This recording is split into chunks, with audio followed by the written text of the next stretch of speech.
finalizar hoje o tema irmãos e falar de sentimentos mais nobres: amor, colaboração, empatia.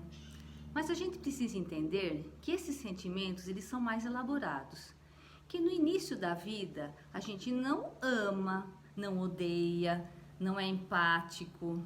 A gente vai aprendendo isso, a gente vai vivenciando isso no nosso ambiente familiar. No início, são aquelas atitudes, aqueles sentimentos mais incipientes de raiva, alguém está tomando meu lugar, ai que bonitinho, passa a mãozinha, mas aquele vínculo ele vai sendo construído ao longo do tempo entre os irmãos. E quem vai favorecer tudo isso? São os pais.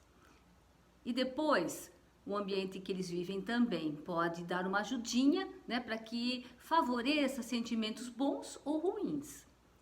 Como é que os pais podem favorecer sentimentos bons? Eles vão, no início, ensinando a criança: faz carinho, é seu irmãozinho, ai é bonitinho. Mas tem outras coisas que são muito importantes. Que os pais fiquem muito atentos para não fazer muita diferença entre os irmãos, para poderem dar aquela atenção para o irmão mais velho quando chega o mais novo, para o irmão do meio quando chega o mais novinho ainda.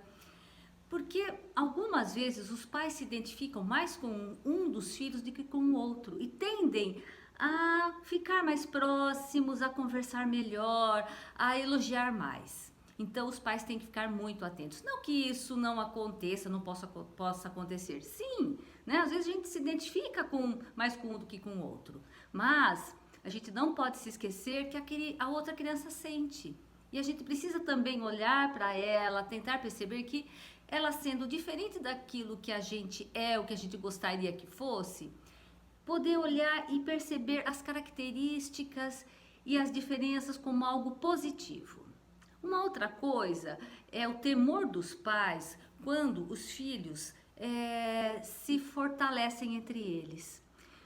Os pais muitas vezes ficam com medo que essa união possa trazer uma rebelião contra eles, ou mesmo que esses irmãos possam se unir para fazer coisas que os pais não querem.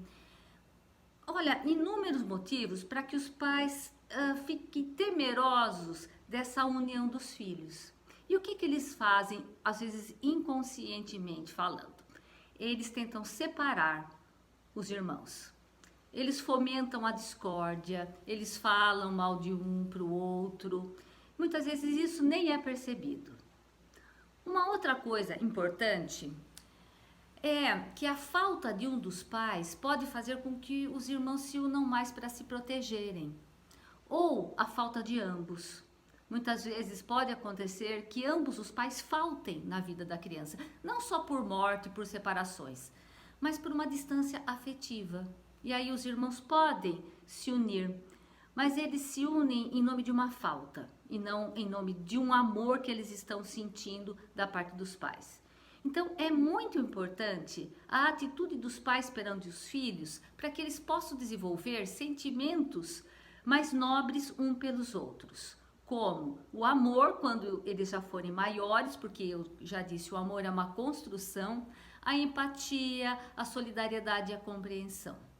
Tá? Quando eles são muito pequenininhos, os pais vão ensinar através dos exemplos e da própria relação dos pais com esses filhos. A relação do pai com a mãe, a relação dos pais com as pessoas de fora. Tudo isso vai ensinando às crianças sentimentos bons ou ruins. Mas tudo isso é uma construção ao longo do tempo. Esse é o meu recado final para você.